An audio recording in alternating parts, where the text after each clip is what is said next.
Just after the funeral of my mother-in-law, whom I loved like a real mother, a letter arrived from her. A lawyer brought the letter to our house. I am Sharon, 43 years old.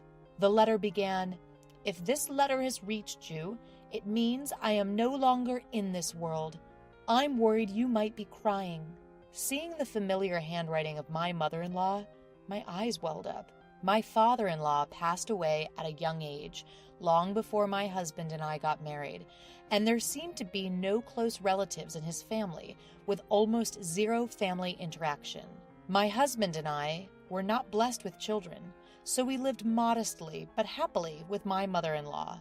My mother-in-law and I got along so well that my husband would say, "You two are like a real mother and daughter, and I'm like the son-in-law." Last year, my husband passed away from cancer, and it was just my mother-in-law and me. Then, she suddenly became a victim of a traffic accident. There were many mysterious points about the accident, and for some reason, my mother-in-law was found collapsed on a road in a city where she should have had no connection, and she was hit by a passing car. The police are investigating both the incident and the accident, but her supposed bag hasn't been found.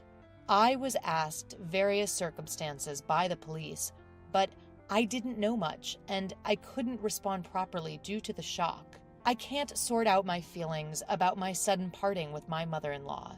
In my husband's case, we had a year of medical treatment, and my mother-in-law was there, so we could remember him to our heart's content. We promised to overcome our grief together and continue living in harmony. While there were things to do like the funeral and administrative procedures, my mind was distracted. But once everything was over, I suddenly became lonely. My own parents had already passed away due to cancer. I have a brother, but he lives in the countryside far away with his family. Even if I wanted to talk to my old friends from my student days, it's difficult because they are all in the midst of raising children. Then, a man claiming to be a lawyer called me. Judging from his voice, he was probably in his 70s, around the same age as my mother-in-law. He apologized for being late to notice my mother-in-law's death and said that there was something he wanted to give me as soon as possible. Is it a letter from my mother-in-law? I had never heard that my mother-in-law had been in contact with a lawyer, and I didn't understand the meaning of receiving a letter from a deceased person. I thought it might be a scam, but I decided to meet the lawyer in case the letter was really from my mother-in-law. The letter continued, "I know you're surprised by this sudden letter from me, but please listen. There is danger approaching you. Believe my words and run away immediately." Reading up to here, I asked the lawyer sitting in front of me, "Excuse me, do you know the content of this letter? Was my mother-in-law targeted by someone?" Indeed, the handwriting was my mother-in-law's. It was characterized by her unique quirks, and I recognized it instantly, but I couldn't make sense of the content. The turn of events is so dramatic it can only be likened to a poorly crafted prank. My mother-in-law passed away in a car accident, but the driver has already been apprehended. The driver testified that he found my mother-in-law lying in the road, and that's why the discovery was late. My mother-in-law had signs of being hit, suggesting she might have lost consciousness from it, I was told. If this letter is true, my mother-in-law must have had a suspicion of who had attacked her. Did she know she would get tangled in this incident? If so, why didn't she run away? I felt the tears welling up again. The lawyer, composed as ever, said, "I haven't read the contents, but I believe I could guess what it's about."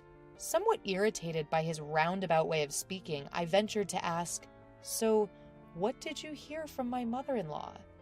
"Well, I was the one who represented Oliver at that time and have been asked to help you," he responded. "Who's Oliver?" According to the lawyer, my husband apparently has a brother 6 years older than him. I had never heard a word about this from either my mother-in-law or my husband, nor had I ever seen any photos. The lawyer started pulling out files that looked like documents from a bag by the side of the table. "Sharon, do you know That half of the serious crimes in our country happen within families?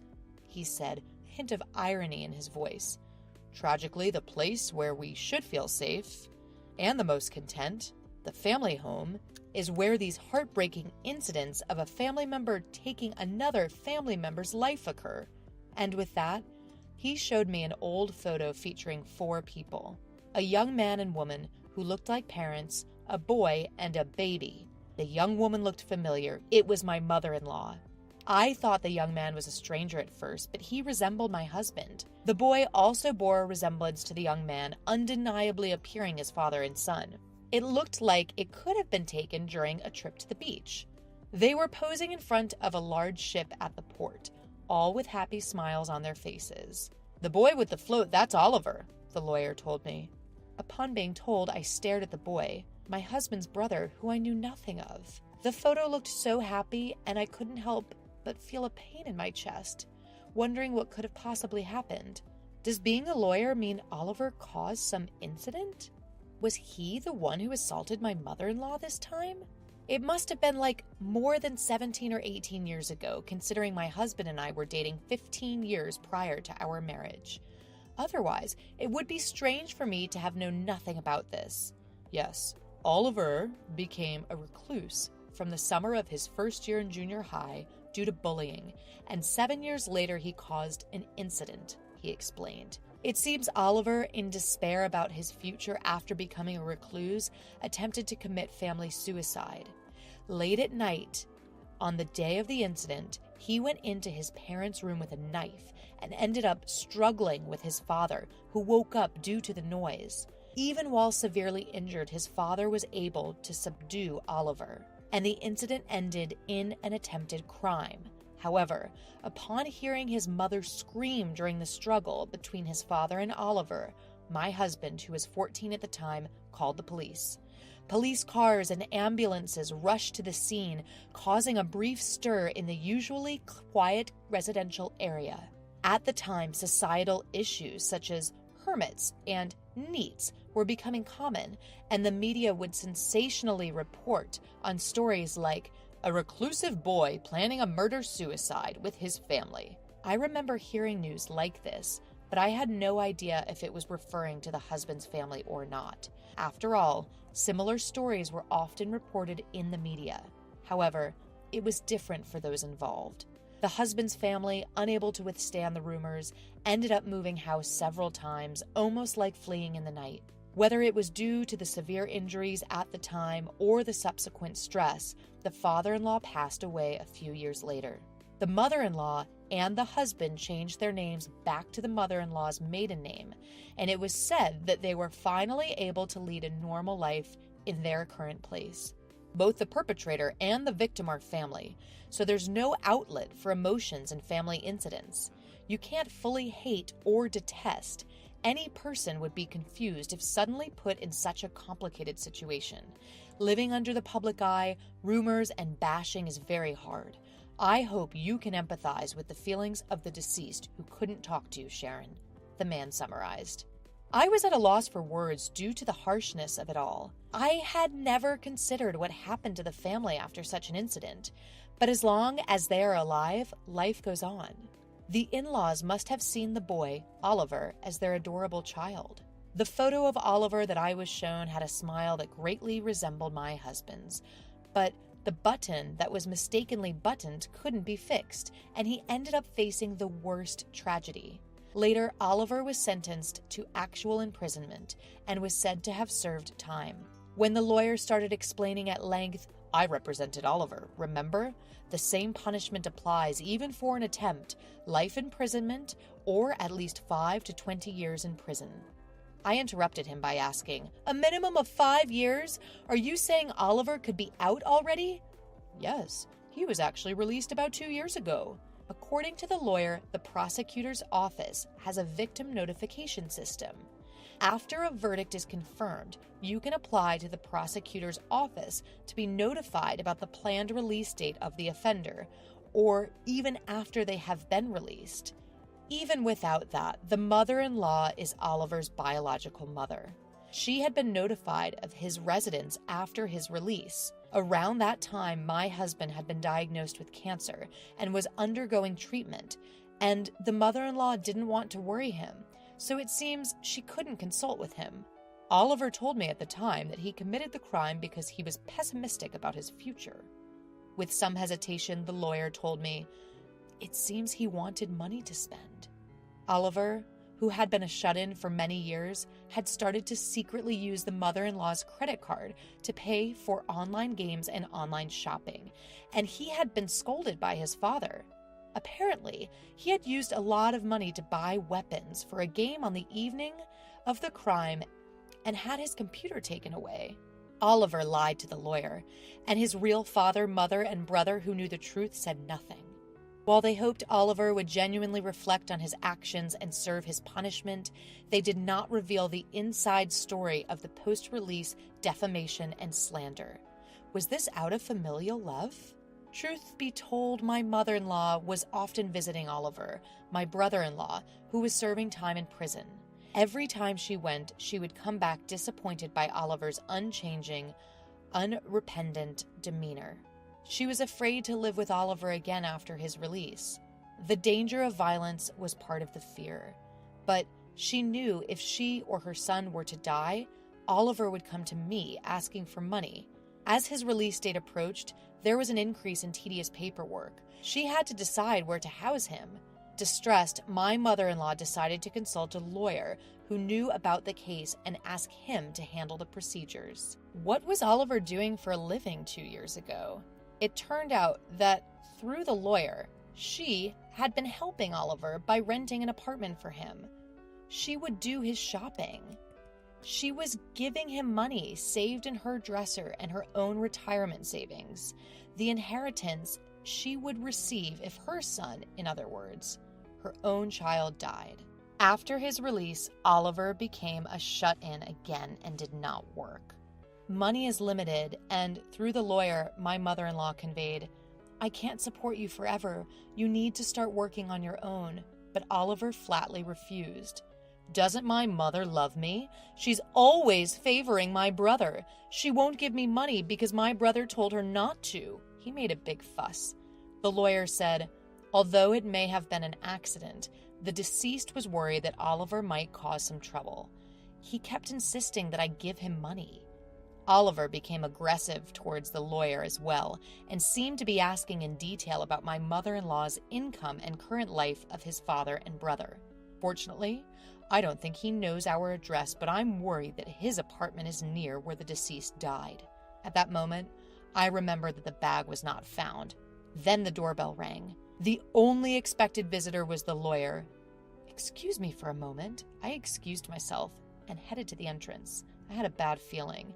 When I checked through the peephole, there was a man standing who looked a lot like my husband. I could see the bag that my mother-in-law used to use.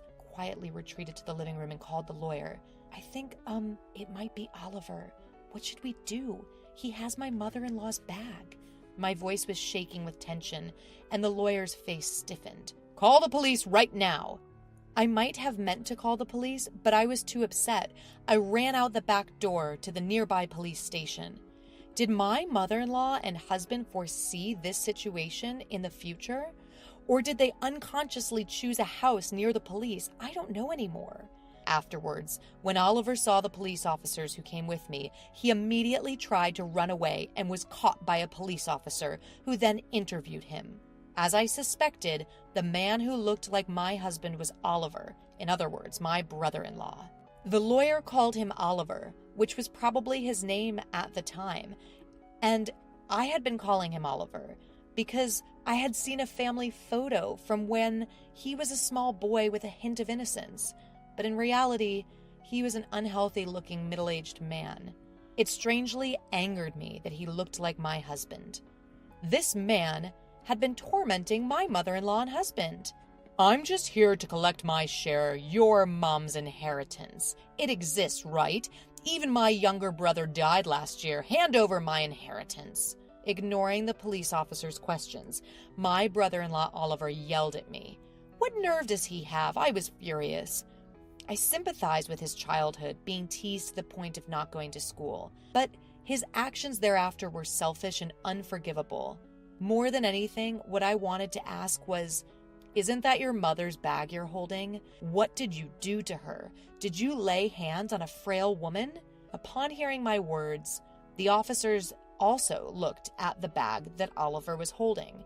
In a fluster, Oliver tried to hide it, but it was too late. As one officer reached out his hand, Oliver snarled at him. "Hey, this is my money. I can't help it." It was the last thing my mom said. "I only hit her a few times to teach her a lesson for being cheeky." Oliver's thought process made me shudder. There was no sense in his words, and he showed no remorse. Moreover, "Hey, you are my brother's wife, aren't you? Neither my mom nor my brother are here anymore. You have an obligation to support me." Maybe my mother-in-law and husband hid Oliver's existence from me, fearing this situation. They must have thought that if I didn't know, I could avoid getting involved. No. "Mrs. Sharon, you don't have that obligation." The lawyer interrupted, but I doubted that the law would work on Oliver. Oliver was ultimately an invincible man with nothing to lose. He doesn't understand common sense, nor does he seem to want to abide by the law. Maybe that's why my mother-in-law never wanted me to meet him. I can only imagine how difficult her life must have been.